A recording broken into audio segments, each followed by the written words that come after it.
I used to work here when I was in college. Yikes. What is going on, my fellow movie nerds and geeks alike? Vicky and I just got out of a screening of In a Violent Nature. Bruh. As I said on Letterboxd already, like a breath of fresh air, but soaked in blood. Yeah, it was a lot of fun, a fun, fresh perspective on the slasher genre, which can be a little tedious, and like we've seen all this stuff time and time again. But this was a nice new take, even though it did kind of utilize some of like the tropes we're used to seeing. I didn't go into this movie with a lot of anticipation or too many expectations because I just wanted to have a good time, and it delivered for the most part. I agree. I noticed a couple callbacks to other franchises of the past throughout the movie, and I would giggle. Essentially, there's scenes where people are being slaughtered, and you had people in the audience kind of laughing along There with it. was one guy in particular that was in the next section ahead of us that, like, outburst with laughter a couple times, and I was like, okay, good. Yeah, it's not just me. it was fun to laugh at like a horror movie again instead of just being like, ugh, you know what I mean? Even though there are moments where you're like, ugh. We are more than likely, mostly accidentally, going to spoil this. So if you haven't seen it yet, I don't recommend proceeding with our video. Yeah, there's probably going to be some spoilers. Granted, it's kind of a hard movie to spoil. You know the guy's going to be walking around killing people, but X out now if you don't want any of the kills spoiled for you. So the plot of In a Violent Nature is pretty simple. You guys already know that this is told from the killer's perspective. Not his POV, his perspective. So the camera's following behind him, around him, the whole entire movie. So it's not like POV like the Maniac remake, but still very new and fresh, you know? Picture Jason Voorhees, what he's doing on his way to kill people. That's exactly what this movie is. So we're told a backstory about a young boy who annoyed a group of loggers. And to get back at him, they lure him to a fireman's post. And he's accidentally scared so much that he falls out of the post, breaking his neck and killing him. And in order to cover this up, the loggers threw an old fireman's helmet or face covering on him to make it look like it was an accident and the kid fell. The young boy, Johnny, who is the killer, is buried there, and his mother's necklace is put on the post where he's buried to keep his body secure. So the movie opens with a bunch of teenagers, young adults, that are messing around at the post, and they take the necklace. So guess what? Undead Johnny rises from the ground, and Here's Johnny! And there is the plot of the movie. It's an undead giant Johnny walking through the woods, picking off all these kids and anyone that gets in his way in an effort to get his mother's necklace back. And that's really it. Simple, fun, and effective. For a movie that's completely from the killer's perspective, it's still shot very well. Like, they changed the angle a bunch at the time. I don't know if you noticed that, like, instead of just following this giant killer's back, eventually you see him from the side, or you see him from, like, a weird, like, low angle, like, next to a dead, dying animal's carcass caught in a bear trap. You get, like, a lot of funny scenarios where he finds this, like, hunter who's been, like, laying traps in the woods, and Johnny finds this necklace hanging in his house, and it turns out to be not the necklace he's looking for, but he kills the poacher hunter guy anyway, which is really funny. So after he finds all the group of kids, he starts dispatching them one by one. You get a kid who gets his head chopped in half by a long saw while he's listening to a Walkman. Probably one of my favorites. Yeah, and then he's dragging the body while the Walkman's still playing. Yeah. It's really funny. And then he goes to like a ranger station where he finds the fireman mask, which that is what it is. In case you thought the killer looked silly, it's an old fireman's mask. So very cool and unique. Jason Voorhees with the mask, with the hockey mask. The Jason comparisons are...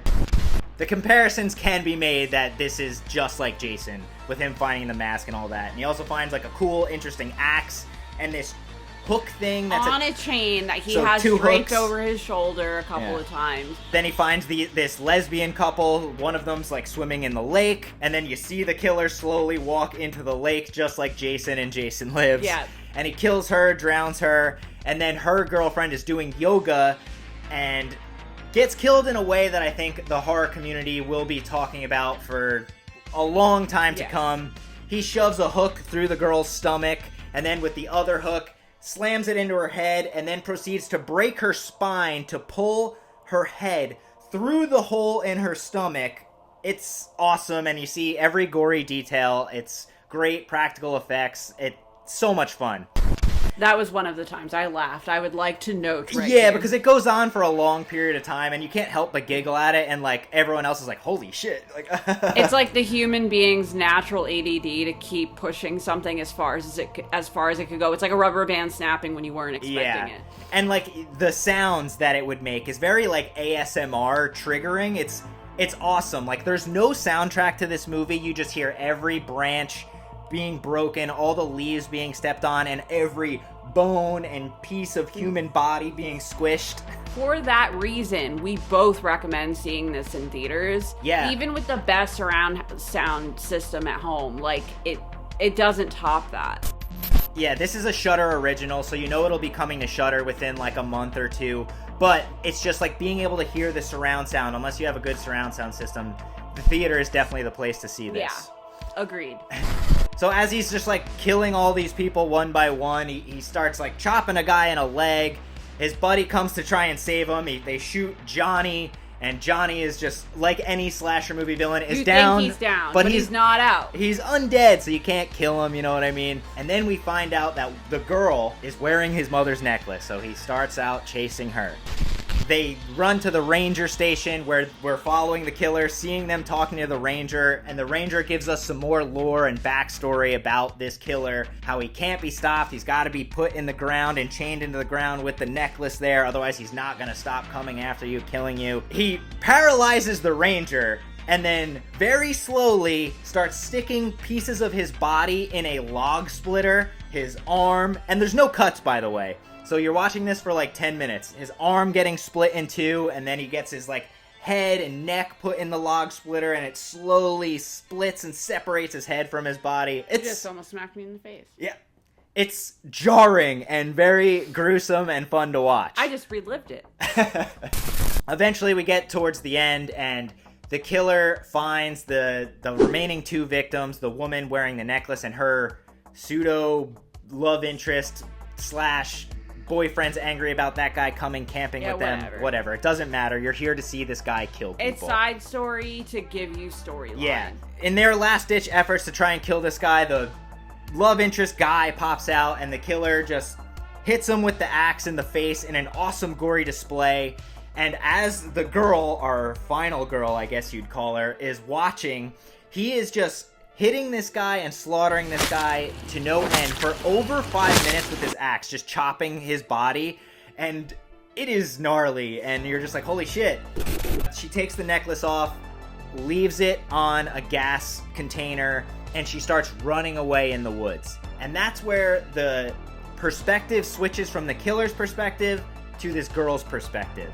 And we're following her trying to run through the woods and escape.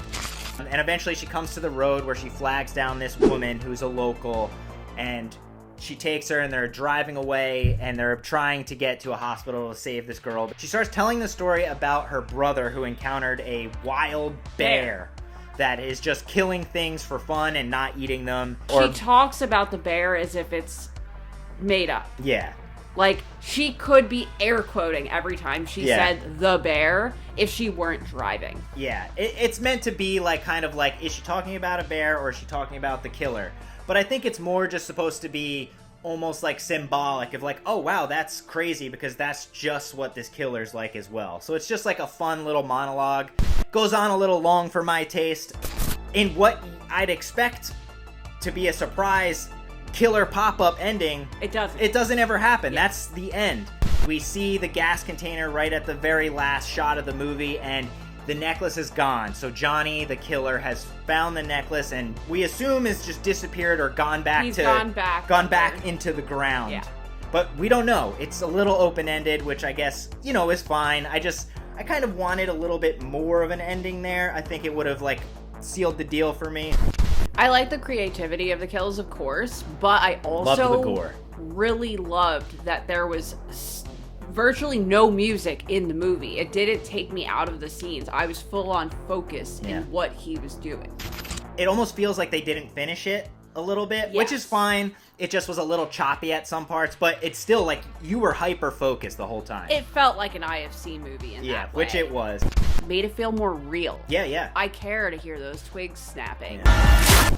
This is one of those movies where it's like a spectacle. It's new and fresh. You're like following the killer around, like in between killing all these kids is like, I'm reminded of that song, I Would Walk 500 Miles, because you're literally following this dude walk through the woods. It sounds boring, but it's wildly entertaining. Yeah. This movie is about the kills and the graphic nature of the kills. That's the fun part about it. And it certainly does not disappoint. We described some of the kills already that were just wild and totally gruesome that you can't help but laugh and be like, oh my god. And like the killer's design, while he does look goofy, once you learn that it's like a fireman's mask and his weaponry and stuff is very cool and original.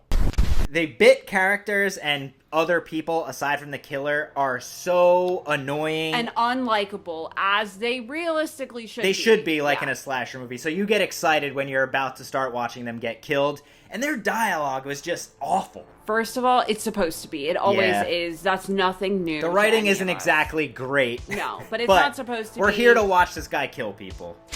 Overall, I'm glad I tempered my expectations because this is a little overhyped. Like, it is awesome and inventive and fun. It's no more than that. If you temper your expectations, you will have a great time with this, just like I did.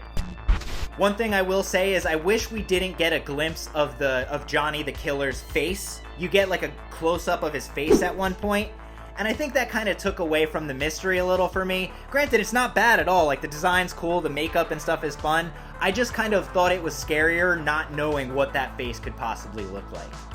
I liked that they showed us his face because it gave you more of a sense of this is not a person anymore. Right. It's almost like he's like an undead, grown baby. If he was just in the mask... Just like Jason. Yes. If he was just in the mask, though, you could argue that he is just a buffoon. He's just this, like... Big goony doo-doo. Yeah. Which he is. He is, but seeing his face and what he looks like, you know he can't possibly be a functioning adult male. True.